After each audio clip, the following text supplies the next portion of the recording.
vamos a tratar un tema que está bastante de moda en la iglesia. Hoy vamos a ver tres palabras que las hemos escuchado, pero no tenemos muy claro cómo es la definición. Esas palabras que vamos a ver hoy son herejía, apostasía y cisma. Tres palabras muy de moda últimamente en la iglesia. Pero antes de definir estas tres palabras, quisiera que fuéramos a Primera de Timoteo, capítulo 3, verso 15. ¿Qué nos dice la palabra de Dios respecto a la iglesia?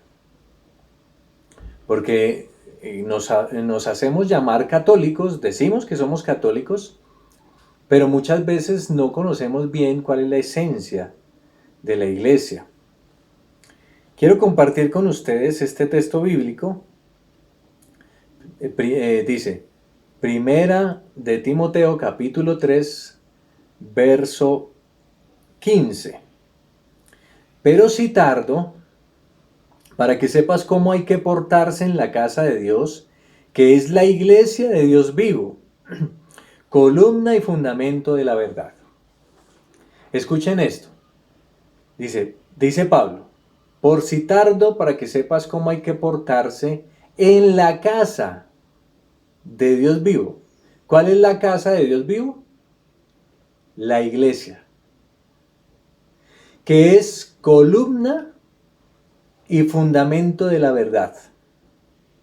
En la iglesia se encuentra el depósito de la verdad, lo dice Pablo. ¿Por qué será que Pablo está tan seguro? Claro, porque Pablo sabe, le contaron la historia, que Jesús fundó una iglesia en la persona de Pedro, y que las puertas del infierno jamás iban a prevalecer sobre ella. No dijo que no iba a ser atacada, pero sí Jesucristo nos dice que Satanás va a intentar de hacerle la jugada, va a estar molestando siempre a la iglesia. Y en la iglesia está el fundamento de la verdad.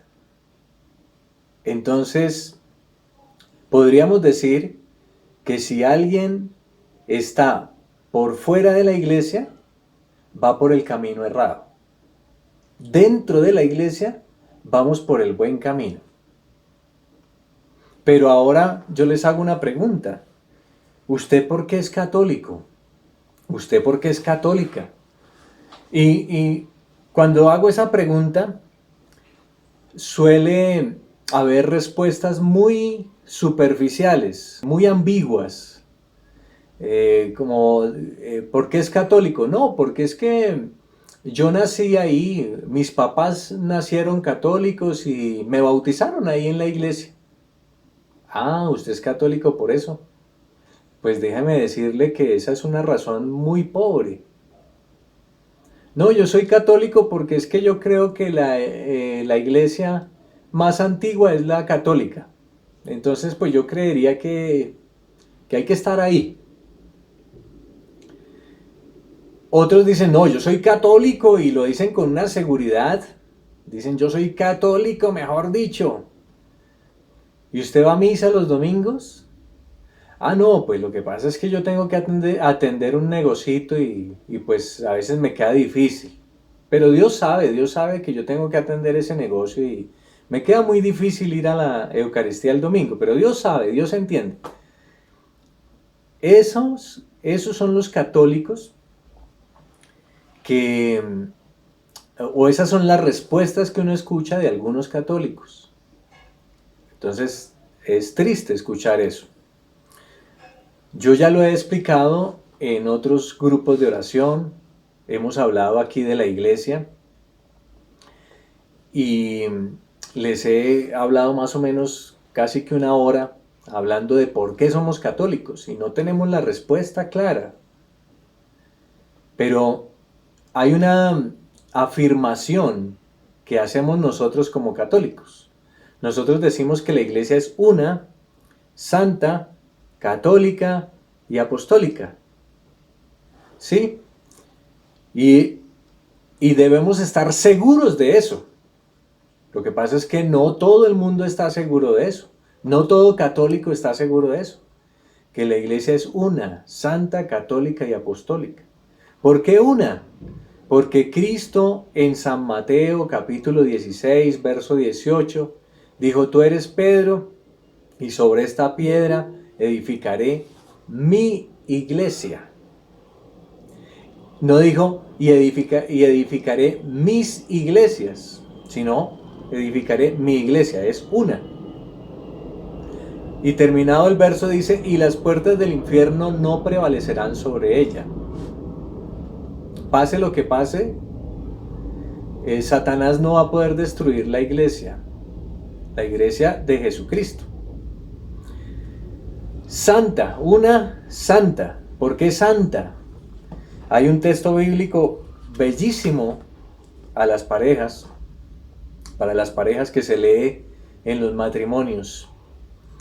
Y ahí, en ese texto bíblico, aparece por qué la iglesia es santa. Exactamente Efesios capítulo 5, verso 25.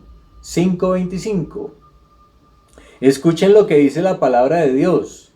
Y de paso les recuerdo a los hombres, los casados, cómo debemos presentar a nuestras esposas ante Dios. Dice: maridos, amen a sus mujeres como Cristo amó a la iglesia y se entregó a sí mismo por ella. Imagínense esa responsabilidad tan grande.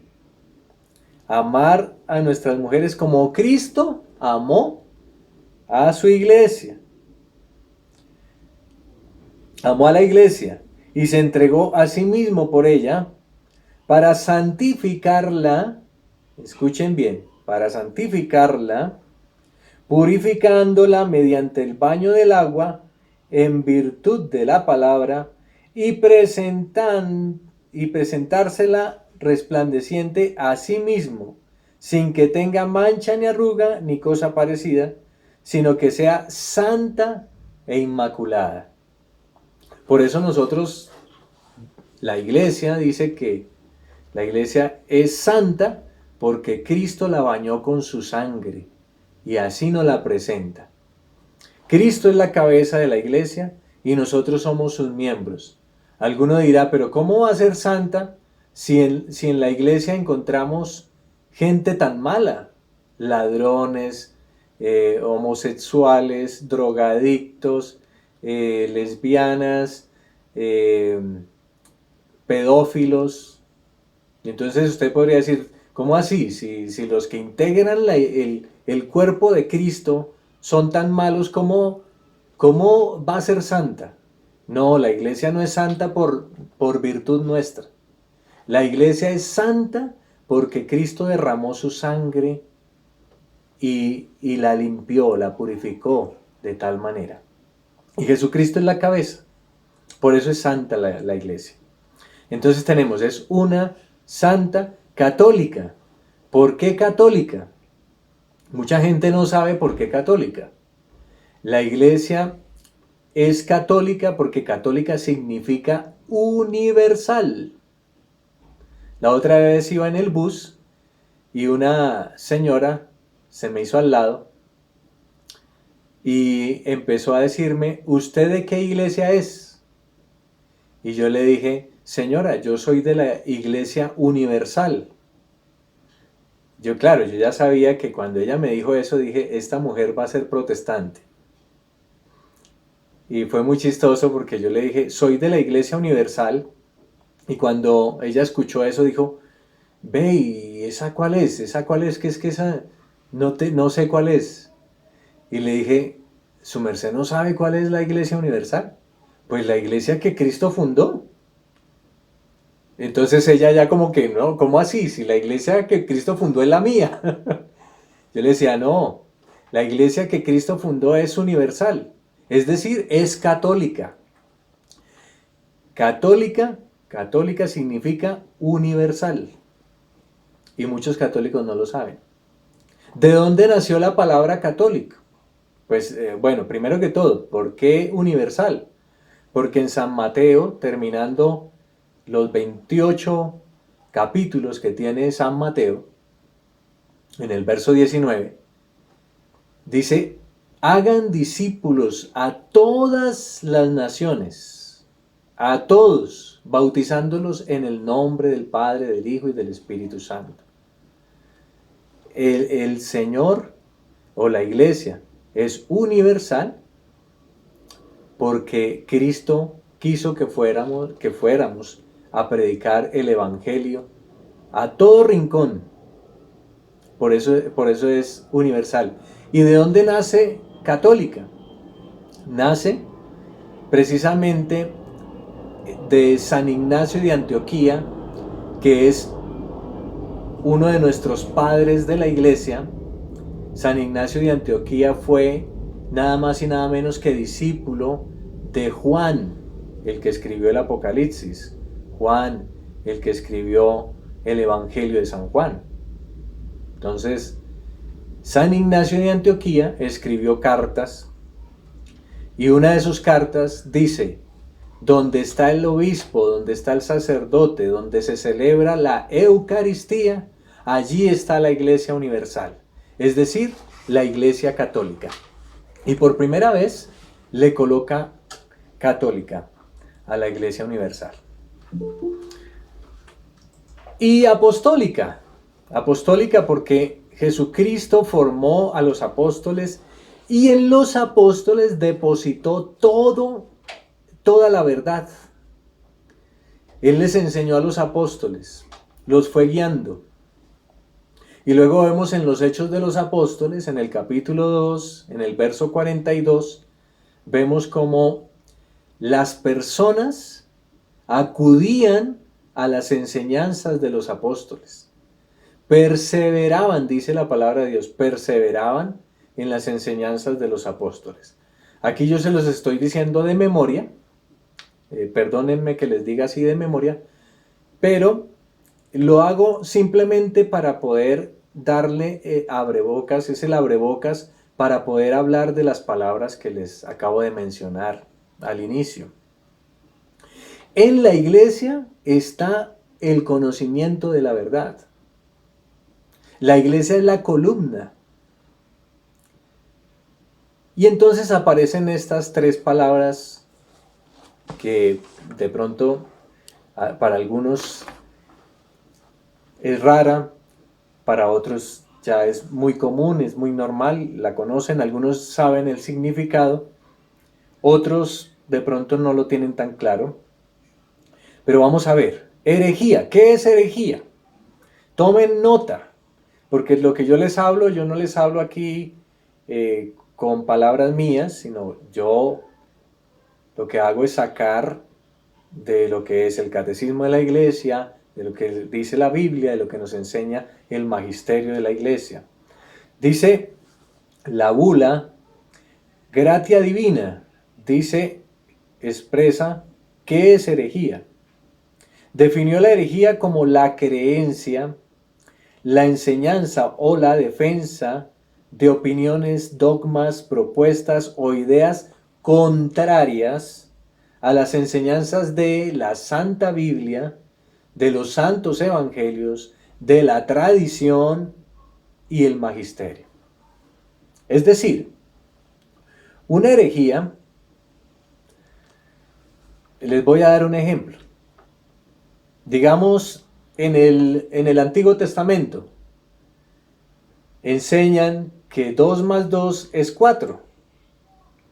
Luego Jesucristo viene en el Nuevo Testamento y dice, sí, 2 más 2 es 4.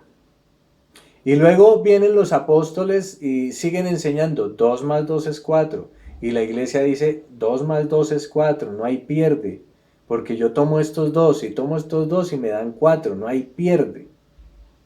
Pero de repente viene algún loco de la noche a la mañana y dice, no, a mí no me parece. A mí me parece que 2 más 2 son 5. Ah, vaya, vaya, ¿cómo así? ¿Sí? Eso es una herejía. Lo que está pasando hoy en la iglesia. Presten mucha atención y por eso les he venido a traer este tema. Porque lo que está pasando es muy grave. Ya San Pedro nos había advertido. San Pedro ya lo había profetizado. Mire lo que dice San Pedro en la segunda carta de San Pedro, en el capítulo 2, en el verso 1 y el verso 2. Mire lo que nos dice. Hubo también en el pueblo falsos profetas. Cuando estaba Pedro, también habían falsos profetas. Y sigue Pedro. Como habrá entre vosotros falsos maestros que introducirán herejías perniciosas y que negando al dueño que los adquirió, atraerán sobre sí una rápida destrucción. Muchos seguirán a su libertinaje y por causa de ellos el camino de la verdad será difamado. Escuchen bien, ¿el camino de qué? De la verdad será difamado. ¿En dónde está el conocimiento de la verdad? ¿El depósito de la verdad? En la iglesia. Y a través de estas herejías, Pedro nos viene a decir, tengan cuidado, porque el camino de la verdad será difamado. Jesucristo mismo dice, si no me falla la memoria, más o menos en San Juan capítulo 14, verso 6, yo soy el camino, la verdad y la vida. O sea, nosotros vamos por el camino que Cristo nos puso. Y el camino que Cristo puso, lo puso a través de la iglesia. Y a través de la iglesia nosotros vamos marchando bien. Entonces por eso les digo que hay que tener mucho cuidado con lo que se está presentando hoy en día. Y ahorita más adelante les explico por qué. Ha habido muchísimas herejías, cientos y cientos de herejías. Ustedes no se imaginan la cantidad de herejías que ha habido. Pero como para darles un ejemplo y el daño que causan las herejías. Por ejemplo, en el siglo I hubo una herejía que se llamó docetismo. ¿El docetismo qué era? Era que creían que Jesús era una ilusión o creían que Jesús era un mago. Y esa herejía causó tanto daño que hoy en día hay sectas como los mormones, como los testigos de Jehová, que afirman que Jesús no es Dios, que Jesús es un Superman, un superhéroe o un mago. Hasta ahí, hasta este tiempo puede llegar esa herejía, ha llegado esa herejía. Ese es un ejemplo que les doy. Otra herejía del siglo I fue el simionismo. Simonianismo es la cosa. Simonianismo. Ustedes han escuchado en Hechos de los Apóstoles, han escuchado a Simón el Mago, que quiso comprar los dones del Espíritu Santo, que le quería comprar a los apóstoles los dones. Eso es un pecado de simonía y por ende también es una herejía. Y así como esas muchísimas herejías. Adamismo, encratismo, ebionismo, adopcionismo, gnosticismo, esa es más conocida para nosotros, marcionismo, montanismo, etcétera, etcétera, etcétera. Herejías por doquier ha habido en toda la vida. Pero hoy en día hay unas herejías que están haciendo muchísimo daño. Vamos para la siguiente. Apostasía. ¿Qué es apostasía? Apostasía, según el catecismo de la iglesia, es renegar de la fe. Contundente, renegar de la fe. También es renunciar a la verdad, salirse del camino. Lo contrario a apostasía es la conversión, por ejemplo. La persona que está por mal camino y tiene una conversión y decide irse por el buen camino. Eso es conversión. Lo contrario es apostasía, que está por el buen camino, que está en la iglesia que Cristo fundó y de repente decide salirse. Eso es apostasía. Ustedes en el Evangelio de San Juan, cuando uno lee todo el capítulo 6 de San Juan, encuentra que Jesús tenía muchísimos seguidores. Jesús le había dado de comer a multitud de personas, había convertido eso, multiplicado los panes, 5 panes y 2 peces los había multiplicado, había sanado ciegos, había liberado a muchísimas personas, había resucitado muertos y había hecho una cantidad de prodigios. Y la gente estaba buscando a Jesús. ¿Dónde está Jesús? ¿Dónde está Jesús? Y donde escuchaban que estaba Jesús, allá corrían. Allá está Jesús, y corría la gente. Y Jesús les dice, ustedes me buscan no por mis obras, no por quien soy yo. Ustedes me buscan porque son unos interesados. Ustedes me buscan porque yo les di de comer. Ustedes me buscan porque yo los sano. Ustedes me buscan por eso. Pero no me buscan por verdaderamente quién soy yo. Ustedes me buscan por el alimento superficial. Y empieza Jesús a hablar y empieza a decir verdades, porque Él es la verdad, Él es el camino, y empieza a decir, es que el pan que ustedes comen les vuelve a dar hambre, pero el pan que yo les voy a dar, el pan que yo les daré, ese sí no les va a dar hambre. Es más, el que coma mi cuerpo y beba mi sangre tiene vida eterna, y yo lo resucitaré el último día. Y cuando Jesucristo se empieza a meter en esa teología, en esa enseñanza, la gente empieza a decir, pero ¿este qué? ¿Está loco? ¿Es que acaso cree que nosotros somos caníbales, que piensa que nos lo vamos a comer? Y empieza a haber un escepticismo, es decir, empiezan a renegar de la fe, es decir, empiezan a renunciar de la verdad. Y curiosamente, si ustedes leen, en el verso 66 dice que desde entonces muchos de sus discípulos se volvieron atrás y no andaban con él. Eso es apostasía. Es precisamente eso, apostasía. Mucha gente hoy está pensando que Jesús no está en la Eucaristía. Mucha gente hoy en día está pensando que María no es virgen. Mucha gente está pensando que María no fue asunta al cielo. Y así, cosas así por el estilo. Muchísimos. Pero es por toda la basura que ha venido entrando poco a poco. Entra esa basura, poco a poco. Dice San Pablo, escuchen muy bien, y esta cita bíblica nos va a servir para que tengamos discernimiento. Dice Primera de Timoteo capítulo 4 verso 1. El Espíritu dice claramente que en los últimos tiempos algunos apostatarán de la fe, entregándose a espíritus engañadores y a doctrinas diabólicas. Muchos, tal vez, de sus familiares ya se han ido de la iglesia. Es decir, ya han apostatado de la fe. Por irse tras cosas que le ofrece el mundo.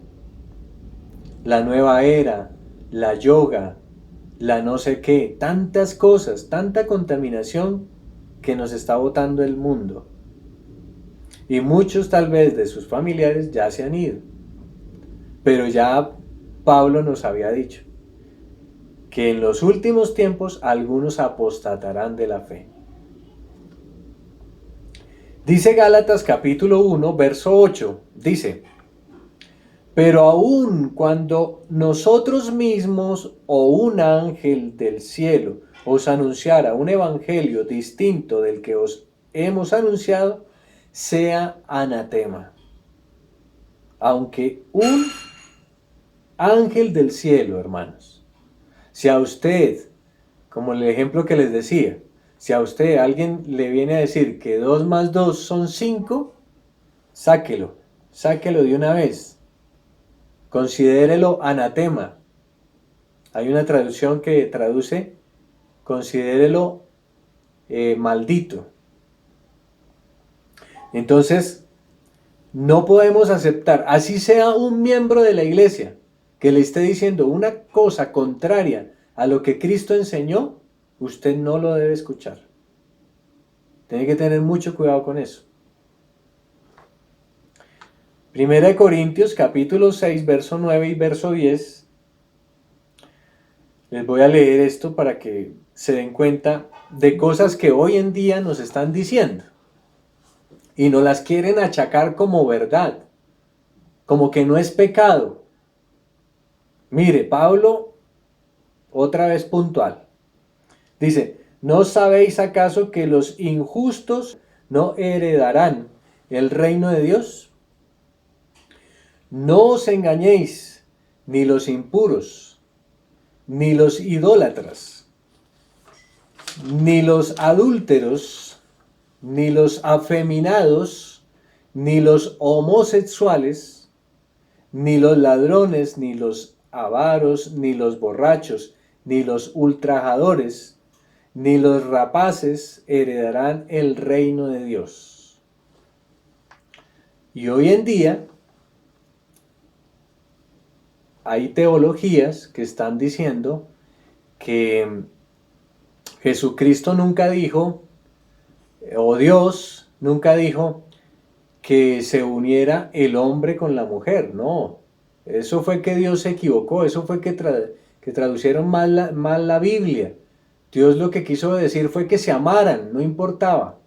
Si era hombre con hombre, no importaba. Hoy en día algunos están diciendo que lo de Sodoma y Gomorra no fue por esta clase de aberraciones. Ellos creen que no había homosexualismo, o creen que Dios no castigó a Sodoma y Gomorra por eso, sino que creen que lo castigó por otra cosa, menos por ese tipo de pecados, que son los que está condenando aquí Pablo claramente, que dice que no heredarán el reino de los cielos. Y aquí no estoy diciendo que si hay una persona homosexual se vaya para el infierno, no. Lo que sí está diciendo la palabra es que si hay una persona practicante en su pecado, pues lógico, que puede llegar a parar al infierno. Hay que tener mucho cuidado con eso. Y esas son las herejías y esa es la apostasía que hoy en día se está infiltrando en la iglesia y nosotros como católicos dormidos. Hay un grave problema allá interno, hay un problema muy, muy delicado y nosotros no nos estamos dando cuenta, hermanos. Despertemos. Otra cosa, viene ahora la definición de cisma. ¿Qué es cisma? Según el catecismo de la iglesia. Cisma se puede definir en lo eclesial como la ruptura de la unidad por la negación explícita o latente a someterse a la autoridad competente, manteniendo en lo fundamental la doctrina auténtica. El cisma es el rechazo de la sujeción al sumo pontífice o de la comunión con los miembros de la iglesia en él sometidos. Eso es un cisma.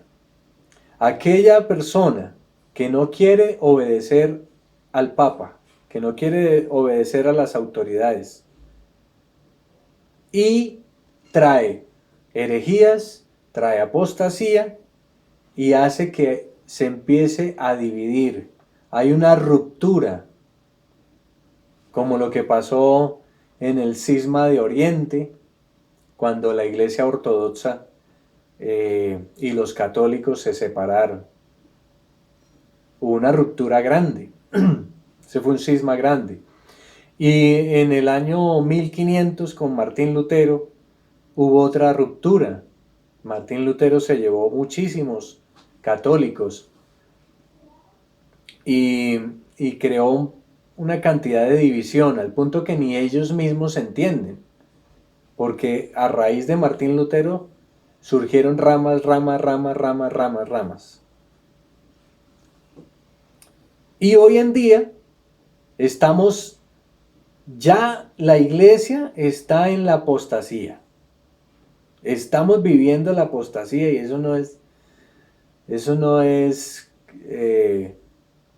secreto de Estado, no. Ya se está viviendo la apostasía. Y ahorita les explico por qué.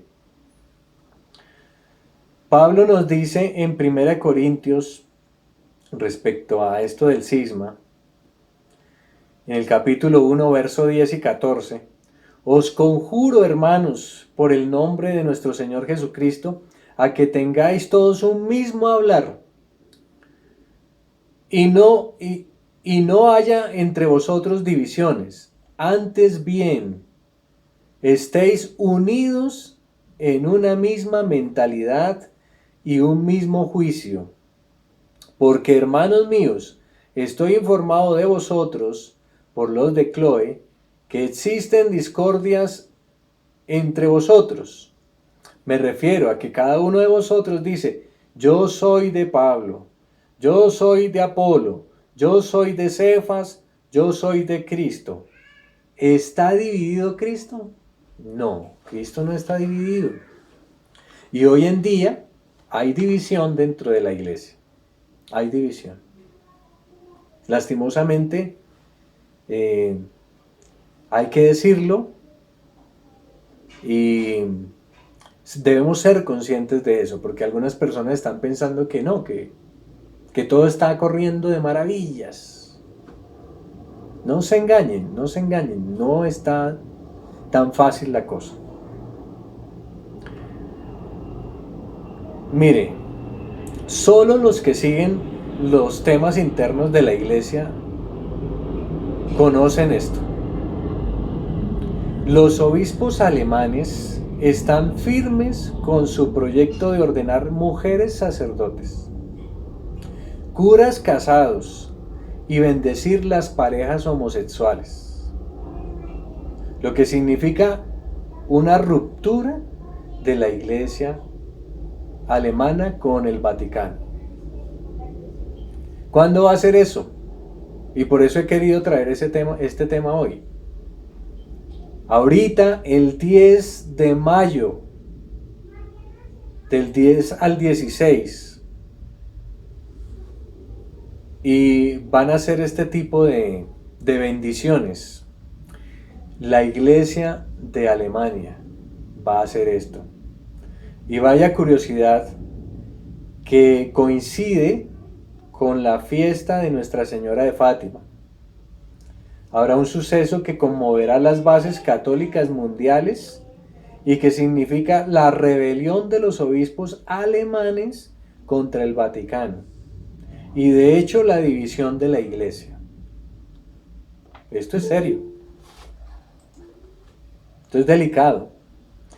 Dice que está previsto para el 10 de mayo al 16 en Alemania una especie de celebración mega ecuménica.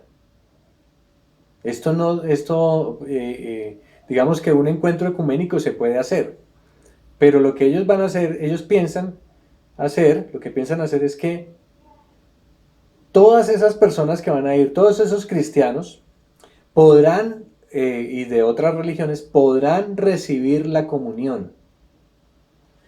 No importa, sean católicos, sean luteranos, sean calvinistas, sean lo que sea, de cualquier otra religión, también habrá bendición de todas las parejas. Basta que se amen. No importa que sean parejas del mismo sexo o de diferente sexo. Por lo tanto, tendrá lugar una masiva rebelión a lo que la Congregación para la Doctrina de la Fe reprobó en un documento que se sacó el 15 de marzo del 2021. Porque se trata de una reunión no ordenada al designio de Dios según la Biblia. La Iglesia alemana está inmersa en un camino sinodal por fuera de la autoridad general de la Iglesia Universal. Están en marcha una serie de cambios que implican la consagración de mujeres, como les acababa de decir, que los curas se casen, que se bendigan las uniones homosexuales y que los laicos dirijan parroquias y otros cargos reservados a los ordenados. Bajo este plan, los laicos podrían predicar las homilías y los sacerdotes serían simplemente dispensadores sacramentales y nada más. Todo lleva a pensar en un cisma, porque de realizarse provocaría una ruptura de la Iglesia Católica Alemana con el Vaticano, con Roma, tal como sucedió en el cisma de Oriente. Pero el Papa ya se pronunció, dijo, el Papa ha dejado claro que el camino sinodal alemán es inaceptable y debe abandonarse como se formuló originalmente. Mis queridos hermanos, a ver, ¿por qué les traigo esto?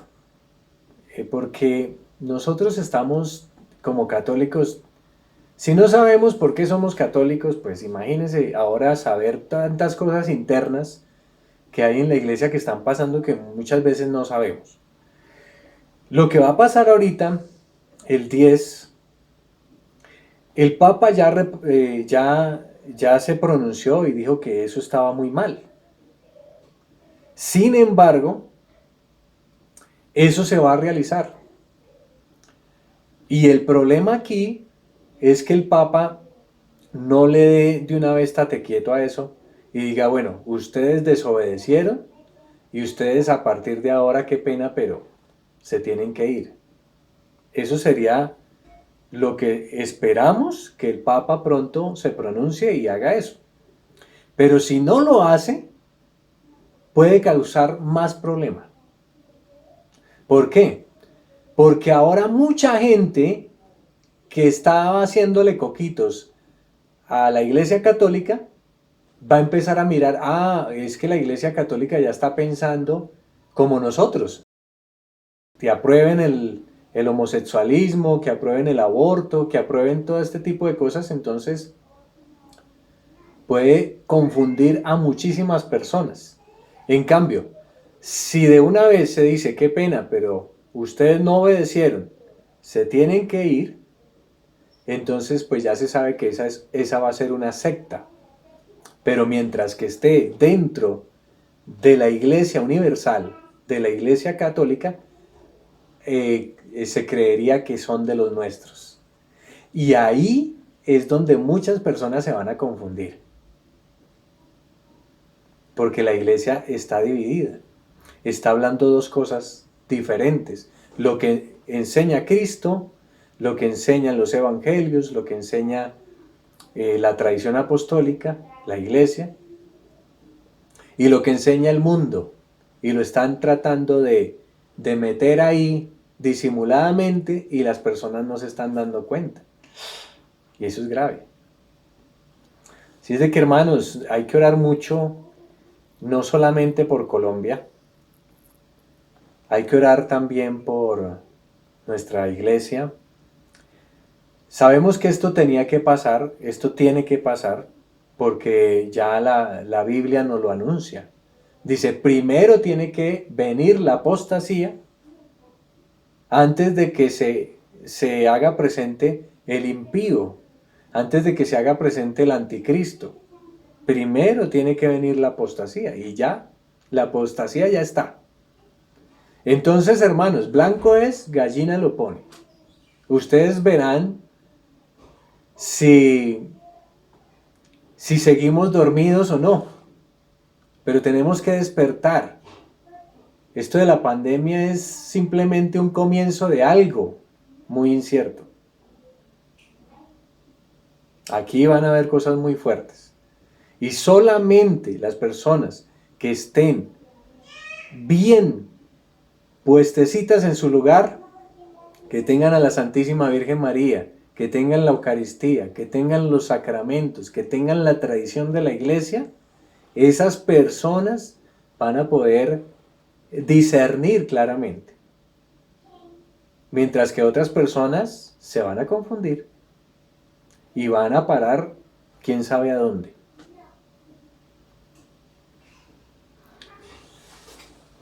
Oremos, hermanos, oremos, pidámosle al Señor que bendiga la iglesia, que estos últimos tiempos que estamos viviendo, Dios nos dé la gracia de ser verdaderos apóstoles. Aquí es donde se va a descubrir quién es quién. Pedro, antes de que Cristo muriera, Señor, yo voy a donde tú me llames, yo voy. Eso sí no importa. Ah, sí, Pedrito. Lamento decirte que antes que cante el gallo tú ya me habrás negado. Y así nos puede pasar a muchos. Pidámosle a Dios que nos dé esa gracia de mantenernos fieles, no nos dejemos engañar. Hay muchas voces que están hablando y muy pocas las que están denunciando. Hoy estoy aquí para denunciar eso y para que ustedes y yo abramos los ojos, estemos pilas, porque lo que se viene no es fácil. No es fácil y no los estoy asustando. Les estoy diciendo es que nos pongamos pilas, que seamos más juiciosos en la oración, para que cuando venga el ladrón no nos dé 3 vueltas, nos robe todo. No, simplemente hay que estar pilas. Amén.